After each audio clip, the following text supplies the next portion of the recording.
When Caitlin Clark went down with a groin strain, the WNBA didn't just lose a player, they lost its lifeline. Within her first 5 missed games, national TV ratings plunged over 55%, ticket revenues evaporated, and sponsors began reconsidering 7-figure deals overnight. Christine, how much does it hurt the WNBA when Caitlin Clark is out? It is devastating to the WNBA when Caitlin Clark is out. When your league's golden goose is sidelined, every other asset collapses in its wake. On May 24th, Caitlin Clark exited the game with a left quad strain, and when she returned too soon, a groin injury immediately sidelined her again, setting off an unprecedented ratings collapse. In the 6 nationally televised Fever matchups she played earlier in the season, viewership averaged 1.81 million per game. In the following 5 contests without her, that figure plunged to just 847,000, a 53% drop. And the truth is the truth, and the data is there. And what we saw when Caitlin was out the last time, the 5 games that she missed earlier in the season, the WNBA's viewership dropped more than 50%. Not just the Fever, but the entire league. Across all WNBA national broadcasts during that stretch, ratings fell 55%, sinking from consistent sellout levels to barely half their prior audience. Primetime windows on ESPN that once commanded live audiences of nearly 2 million are now struggling to top 1 million. Now, I know a lot of us were expecting some sort of dip since Caitlin Clark has been out with injury, but I don't think all of us were expecting the entire viewership of the entire WNBA to be down. And this tweet from Christine Brennan really stuck out to me. She said, "One player gets injured and more than half the TV audience for the entire league disappears. Has any other athlete ever had that kind of impact on a sport? Golf without Tiger definitely dropped precipitously on occasion." Advertisers have quietly renegotiated ad rates, and several high-profile sponsors paused their campaigns as engagement metrics on streaming platforms cratered by over 50%. Regional sports networks report similar freefall. Games scheduled in Chicago, New York, and Los Angeles markets saw household ratings dip from 0.8 to 0.4. With these steep losses, cable partners are scrambling to fill airtime and pivot to alternate programming, while the league's value proposition to broadcasters hangs in the balance. Premium courtside seats that commanded up to $860 now linger unsold at $250, a 71% discount. Man, bruh. Congratulations to the WNBA. Your ratings are gonna drop by 55 to 60% once again. I believe the WNBA has successfully broken Caitlin Clark. Overall, the average ticket price plunged from $1,370 to just $80, a 94% collapse in gate revenue.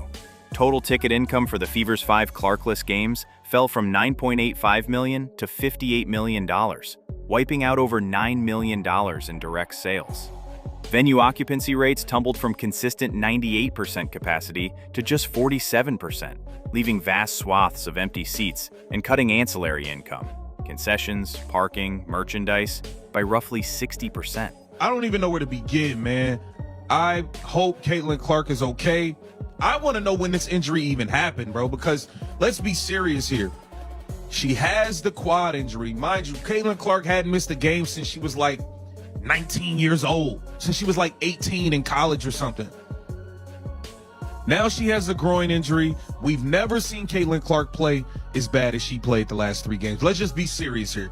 She's like 1 for 20-something on threes in the last 3. We've never seen her shoot the ball this way.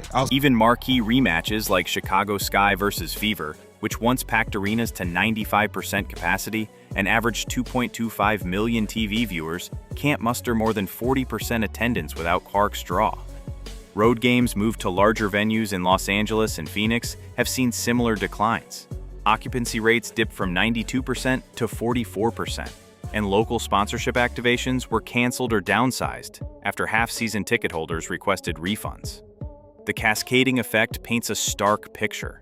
Without its centerpiece, the WNBA's live event model all but collapses. Injury jumped to her groin likely because of compensation. But the thing that you have to be careful of is if, say, you try to rush her back from this injury as well, then you're getting into this territory where a very serious injury can happen. That is what the Indiana Fever, that is what Caitlin need to avoid the best that they possibly can. Caitlin Clark drives an estimated 26.5% of all WNBA ticket, broadcast, and merchandise revenue.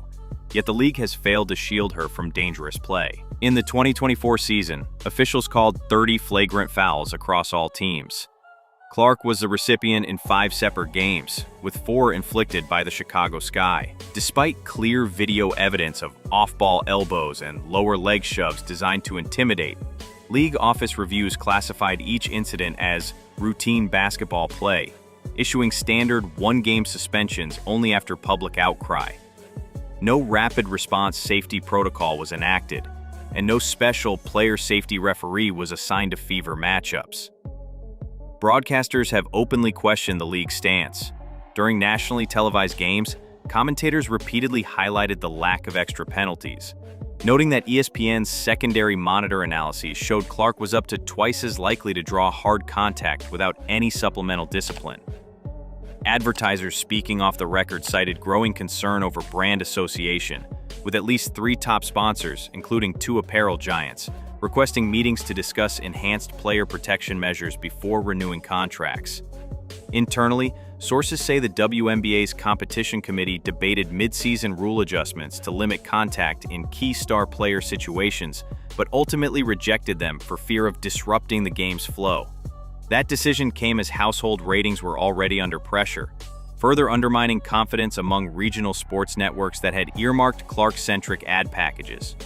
By refusing to prioritize her well-being and neglecting to adopt even temporary safety enhancements, the league not only jeopardized Clark's health, but also sacrificed the trust of fans, broadcasters, and sponsors who expected their investments to be safeguarded alongside the players themselves. News is alarming for the league, and it's alarming for the league because this is such a crucial year for the WNBA. At the end of this season, the WNBA will go into CBA negotiations. If negotiations go well, then every single player in the WNBA has a much better chance of making so much more in their next contract. And that's one thing when you start thinking about how many people stopped watching when Caitlin Clark got injured. A lot of people stopped watching because they are boycotting the WNBA. They don't want to give viewership to any other teams or any other players, whether they like other players on the team or not, because of how the media and the league itself has handled Caitlin Clark and how they have treated her face. Petitions demanding "Protect Caitlin Clark" have surpassed 50,000 signatures in under 2 weeks. And trending hashtags like #SaveClark and #FairPlayWNBA have generated over 120,000 mentions across Twitter and Instagram. According to a Sports Pulse survey, 62% of casual WNBA viewers say they now refuse to watch any game that doesn't feature Clark. And 18% of season ticket holders have formally requested refunds for non-Fever matchups. Online fan forums and Discord channels report a 40% surge in membership among groups organizing collective boycotts. Threads titled "No Clark, No Watch" consistently top community engagement metrics, with average comment counts per post tripling over the past month. In response, several regional sports networks have observed a 25% decline in preview show viewership for non-Fever games, prompting behind-the-scenes discussions about cutting back extended pregame coverage when Clark is not playing. Beyond raw numbers, brand health trackers show a 10-point drop in league trustworthiness among demographic groups aged 16 to 35, indicating long-term reputational damage. League executives privately acknowledge the crisis. Focus groups reveal that many new fans discovered the WNBA through Clark's highlight reels, and feel alienated by what they perceive as the league's indifference to her safety. This mass exodus of goodwill threatens to reverse years of fan base growth and undermines the WNBA's broader efforts to position itself as a premier professional sport. Major sponsors who inked multi-million-dollar deals riding Clark's media wave have hit the brakes. Industry leaders like Nike, PepsiCo, and Verizon are postponing new ad campaigns and renegotiating fee structures until the viewership stabilizes. Merchandise sales tied directly to Clark's brand made up roughly 40% of all WNBA jersey revenue.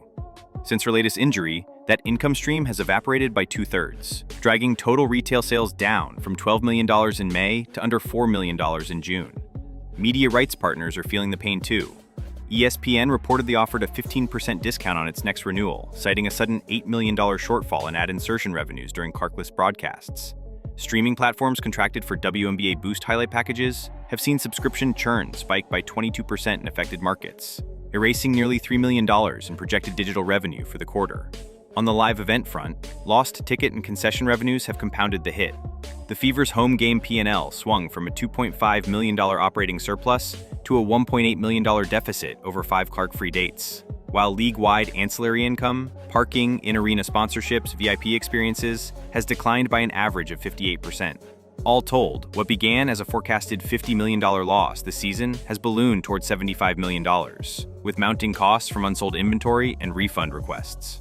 With collective bargaining talks looming, players and their agents will point directly to this financial meltdown. They are already demanding guaranteed revenue share thresholds, up to 25% of annual league income, to insulate salaries from future downturns, or else risk watching a top star defect to higher-paying European or Australian leagues. If the WNBA can't plug these cascading leaks now, it may find itself negotiating next year's deals from a position of even greater weakness. No other major league has ever seen a single player's absence wipe out over half its audience. When LeBron James sat out 6 NBA Finals games in 2015 due to injury, viewership dipped by just 7%. Michael Jordan's mid-season hiatus in 1998 nudged ratings down only 5%. In stark contrast, the WNBA's spring 2025 season cratered 55% without Caitlin Clark, an outlier of seismic proportions. This isn't an isolated glitch. In 2022, Breanna Stewart's ACL recovery cost the league an 8% viewership drop. In 2023, A'ja Wilson, missing 3 games, saw a 10% slide. Each time, the WNBA pledged new safety reviews and, quote, improved fan engagement, yet implemented no lasting changes. Now, 2 months into 2025, the same pattern has replayed. A star goes down, ratings freefall, league leaders offer platitudes, and the cycle resets. Regional sports networks tell the same story. After Nneka Ogwumike sat out 5 games in 2021, Los Angeles market ratings dipped from a 0.6 to a 0.55 household rating, a marginal shift.